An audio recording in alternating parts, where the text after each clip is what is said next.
Yes, children, in today's class, I shall start with question number 6. It is given after rotating by 60 degree about the center, the figure looks exactly the same as its original position. अभी हमारे पास क्या है, एक figure है, ठीक है. उस figure को हम रोटेट कर रहे हैं 60 degree say about the centre, मतलब सेंटर से ही रखते हैं ना, जो सेंटर ऑफ रोटेशन से. जब हम कोई एक फिगर होगा जिसको हमने 60 डिग्री का रोटेशन दिया, तो जब 60 डिग्री का हमने रोटेशन दिया तो वो फिगर ओरिजिनल फिगर के जैसे दिखा, ठीक है. तो हमें क्या निकालना है, at what angles will this happen for the figure, कौन से एंगल्स पे this will happen for the figure. तो अब पहले तो ये देखो कि सेंटर पर कितना एंगल फॉर्म होता है. ये गोल पूरा है, ये 360 डिग्री का एंगल फॉर्म होता है, ठीक. एंड वन एंगल इज़, आप रोटेट कर रहे हो पहले एंगल पे 60 डिग्री पे और वो एक जैसे दिख रहा है, ठीक है. तो बाकी कितने एंगल्स पर आप रोटेट करोगे, ये आपको कैसे पता चलेगा. आप जब 360 को 60 से डिवाइड करोगे, ठीक है. सो when we divide 360 by 60, we get 6. वो कैसे, हम डिवाइड करके देखो, 360 डिवाइडेड बाय 60. सो 6 0 0, 6 6 36. तो इसका मतलब 6. तो इसका क्या मतलब है, जो ये सेंटर है, सेंटर पर जो एंगल्स बनेंगे, ये 1 ऐसे, ये जो भी एंगल्स बनेंगे 1 2 3 4 5 6, मतलब क्या है कि ये जो है हमारे 6 एंगल्स बनेंगे सेंटर पर. अब अगर 6 एंगल सेंटर पर बनेंगे तो इसका मतलब कैसा फिगर होगा हमारा, वो 6 साइडेड फिगर होगा. तो इसका मतलब हमारा फिगर क्या हुआ, 6 साइडेड फिगर क्या हुआ हमारा, वो फिगर हुआ हेक्सागन, ठीक है. हेक्सागन ये हो गया, ये हेक्सागन, ठीक है. अब अगर 60 के रोटेशन पर देखो, ये मेरा सेंटर ऑफ रोटेशन है, पहली रोटेशन आपने दी, ए यहाँ पे आया, ये आ गया ये, ठीक है, 60 का. फिर से 60 का रोटेशन दोगी तो कितना हो गया, 120. फिर से 60 का रोटेशन दोगे तो कितना हो गया, 180, ठीक है. फिर से आप 60 का रोटेशन दोगे तो फिर कितना हो गया, 240.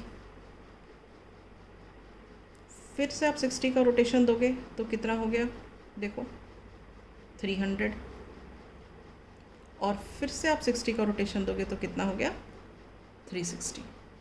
बेसिकली आप इसको ना कैसे कर सकते हो, 60 60 60 60, आप 60 ना समझ कैसे दिमाग में रख लो, 6 2 12, 6 3 18, 6 4 24, 6 5 30, 6 6 36, और सबके आगे 0 0 लगा दो, तो आपका 120 आ जाएगा, 180 आ जाएगा, 240 आ जाएगा, 300 आ जाएगा, 360 आ जाएगा. Is this clear. तो आपको पोजीशंस मिल गई. तो how will you right the answer. और अच्छा, इसमें जब आप रोटेट करते हो इसको, तो हर पोजीशन पर 60 डिग्री की हर पोजीशन पे 60 डिग्री का जैसे आप रोटेशन लोगे पूरा 360 तक, तो आप क्या देखोगे कि हर पोजीशन पर this figure will look exactly the same. Her position का मतलब जैसे कि 60, फिर ये 120, फिर ये 180, ठीक है. फिर ये उसके बाद जो ये पोजीशन हुई 240, फिर उसके बाद यहाँ से ये 300, फिर यहाँ से 360, ये वाली position. Is this clear. So हम क्या लिखेंगे यहाँ, after rotating by 60 degree about the centre, the figure looks exactly the same in the original position. The other positions, at what other angles will this happen for the figure. So this will happen at 60 तो था ही, 120 degree, 180 degree, 240 degree, 300 degree and 360 degree. ठीक है, clear है? So this is all about question number 6. Now we shall say question number 7.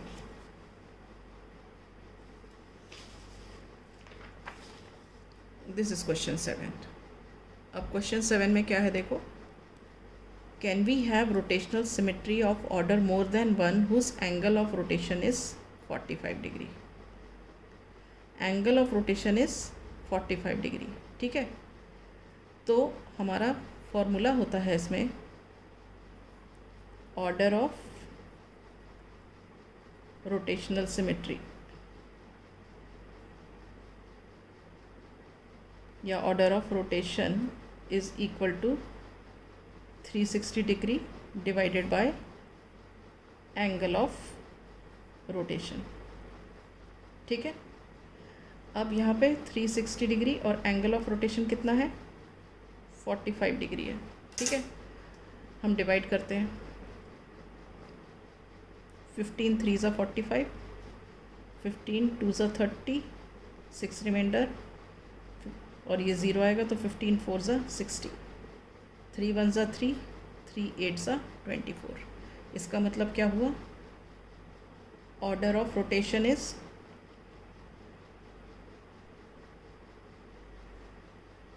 8.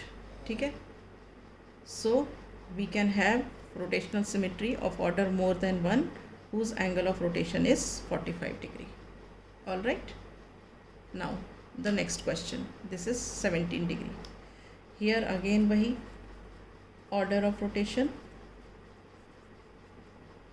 is equal to 360 degree divided by 17 degree. मतलब क्या है, वही formula use किया हमने, 360 divided by angle of rotation.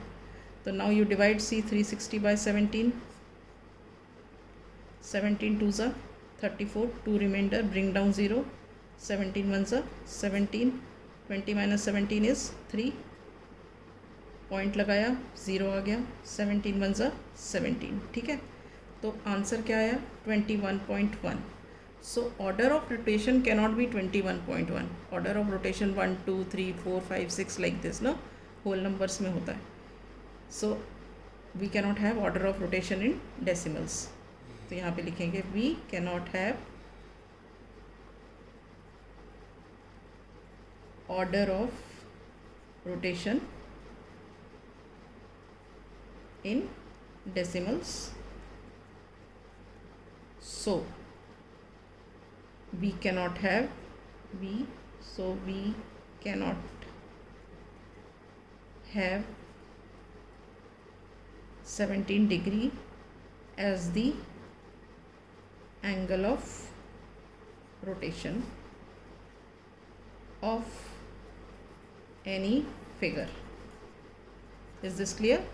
So with this I wind up my class. In the next class I shall start with the next chapter.